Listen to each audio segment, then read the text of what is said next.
कितने लोगों को ये समझ में आ गया क्वेश्चन? आप में से भी ऐसे हैं जिनको ये क्वेश्चन समझ में नहीं आया? अच्छा, पढ़ा ही नहीं। अगर इस सेमी सर्कल को मैं राइट की तरफ लेके आ रहा हूं with a velocity of v not, और मेरा क्वेश्चन है मैग्नेटिक फील्ड प्रेजेंट है P और R के बीच में, मुझे बताओ EMF क्या होगी? आप किन दो पॉइंट्स को ज्वाइन करोगे? P और R। तो P और R को ज्वाइन करोगे तो एक रॉड निकल के आएगी। इमेजिन करो एक रॉड है of length 2r and is moving with a velocity of v not. तो बोलो EMF क्या डेवलप होगी P और Q के बीच में? जीरो, क्योंकि लेंथ और v are in same direction, तो नहीं डेवलप होने वाली। तो पहला मेथड सबको क्लियर है? ठीक है, आंसर जीरो। मेथड नंबर 2, आप कहोगे जरूरत नहीं है, इससे छोटा तो कुछ नहीं हो सकता।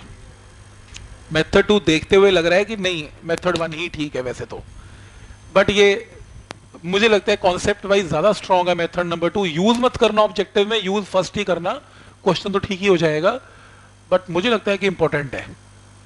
तो कैसे इंपॉर्टेंट है ये देखो।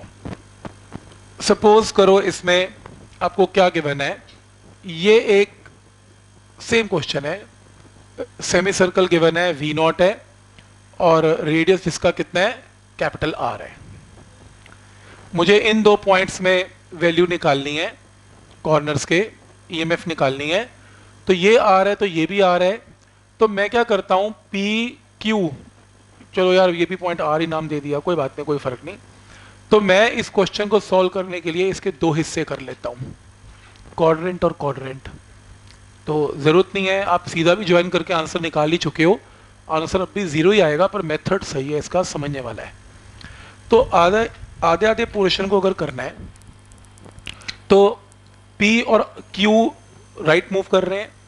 तो अगर ये क्वाड्रेंट है और ये स्ट्रेट लाइन नहीं है तो क्या शॉर्टकट बताया था, इनको ज्वाइन कर लो, यही था। ज्वाइन करके इनके ऊपर रूल लग जाएंगे। ज्वाइन करके ये R है, ये R है, ये 90 डिग्री है और ये कितना है, 45 डिग्री हो जाएगा। तो ये क्या हो जाएगा, √2r, सीधा पाइथागोरस। नहीं तो ज्योमेट्री लगा लो या ट्रिग्नोमेट्री लगाओ, सॉरी, cos ऑफ 45 या sin 45 is r by this, तो this is equal to r by sin 45, एक ही बात है, पर ये ज्यादा आसान लगता है मुझे, √2r लेंथ आ गई। ठीक, अब मुझे ये भी समझ में आ रहा है कि पूरा system is moving with v not, तो ये वेक्टर कहां बनेगा, v नॉट। ठीक, ये v नॉट, ये 45, तो ये भी कितना, 45। ठीक, तो ये रॉड, अगर इसको रॉड मानते हैं, वेलोसिटी 90 डिग्री पे नहीं है और हमें वेलोसिटी कंपोनेंट कौन सा लेना होता है, जो 90 पे होता है। तो एक काम करते हैं, वेलोसिटी का कंपोनेंट लेते हैं इसके ऊपर, v not into sine of 45, ऐसे गिरा, क्योंकि हम अपना काम किस पे करते हैं, perpendicular component of the velocity, जो लेंथ के साथ एंगल क्या बनाए, 90। क्या ये पॉइंट समझ में आ रहा है? ठीक, तो मतलब ये v नॉट है, ये लेंथ है, लेंथ और v नॉट में एंगल 90 नहीं है।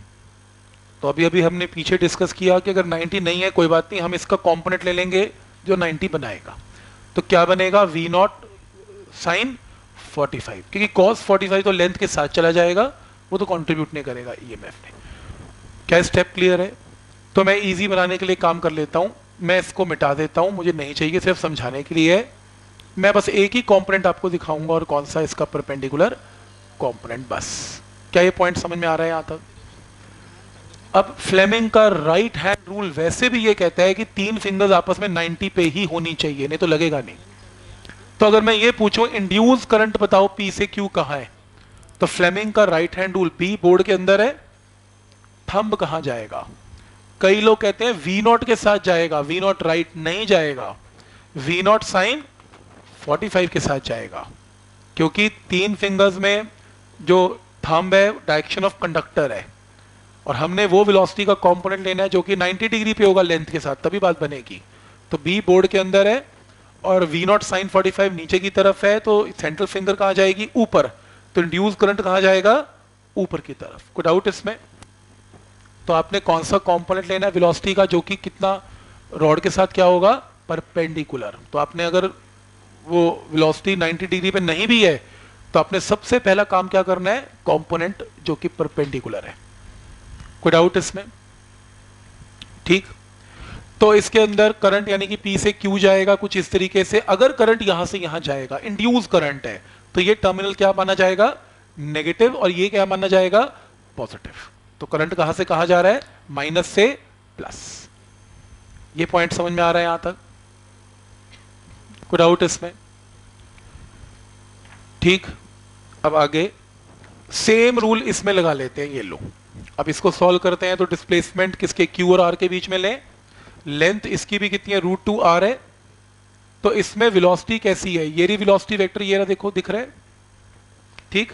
बना नहीं हुआ तो बना लेना यहां पे। ये एंगल 45 है, तो ऑल्टरनेट एंगल से ये भी 45 है, तो वेलोसिटी का कंपोनेंट v0 sin 45 बनेगा इसके साथ, क्योंकि v0 cos 45 नीचे एक्ट करेगा, v0 sin 45 परपेंडिकुलर, ठीक है ना। और हम किस कंपोनेंट में इंटरेस्टेड है, जो लेंथ के साथ क्या एंगल बनाएगा, 90। ये चेक कर लो, टोटल एंगल क्या बन रहा है इसका, 90 बन रहा है, ठीक। तो ये मैं मिटा रहा हूं 2 मिनट के लिए, ये चाहिए ही नहीं मुझे, तो 90 क्लियर है। तो इसका मतलब ईएमएफ इस रॉड पे निकाल लो या इस रॉड पे निकाल लो, मैग्नीट्यूड सेम आएगा, कितना, B √2r, इसका मतलब √2r है, इंटू V sin 45। तो मैग्नीट्यूड दोनों केस में BRB एग्जैक्टली क्या आएगा, सेम। लेकिन फ्लेमिंग का रूल से डायरेक्शन देखते हैं। B अगर बोर्ड के अंदर है, थंब कहां जाएगा, इस तरफ। B बोर्ड के अंदर है, थंब कहां जाएगा, इस तरफ। करंट कहां आएगा, ऊपर। तो करंट अगर इसमें ऊपर जा रहा है कुछ इस तरीके से, तो ये क्या माना जाएगा, नेगेटिव, और ये क्या माना जाएगा, पॉजिटिव, ठीक है यहां तक। अब ये बताओ कि जितना पोटेंशियल यहां डेवलप होगा, जैसे यहां 10 डेवलप हुआ तो -10 वोल्ट हो गया, माइनस में है, उतना ही पोटेंशियल यहां पे डेवलप हो जाएगा -10 वोल्ट, सिमेट्री है, सेम है, -10 तो -10। तो इन दो पॉइंट में पोटेंशियल डिफरेंस क्या होगा, 0। ये तो क्वेश्चन था कि इन दो पॉइंट में बोलो क्या होगा, तो आंसर क्या होगा, 0। पर मुझे लगता है मेथड नंबर 1 ज्यादा इजी है, पर मेथड नंबर 2 का मेथड बहुत जबरदस्त है। अगर कल को उसने सेमी सर्कल ना देने की बजाय क्वेश्चन सिर्फ और सिर्फ इतना पूछ लिया ना कि क्वाड्रेंट मूव कर रहा है, बस ये लो, अब बोलो क्या करोगे, अब तो यही करना पड़ेगा। क्वाड्रेंट मूव कर रहा है, फिर क्या करोगे, फिर तो यही करना पड़ेगा।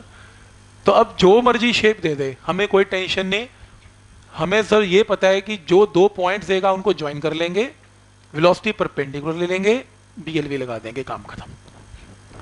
मेथड समझ में आया यहां तक? तो इसलिए मेथड नंबर 2 करवाया, क्योंकि मेथड वाइज ज्यादा स्ट्रॉन्ग है, कॉन्सेप्ट वाइज ज्यादा सही है।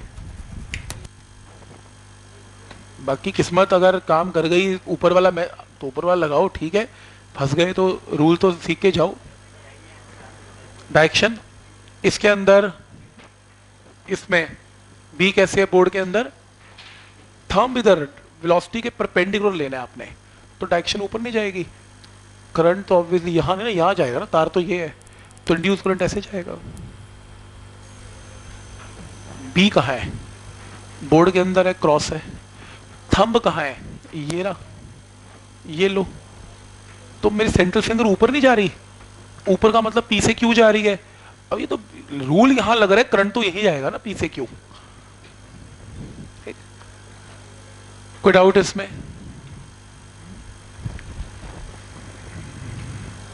नेक्स्ट है, सपोज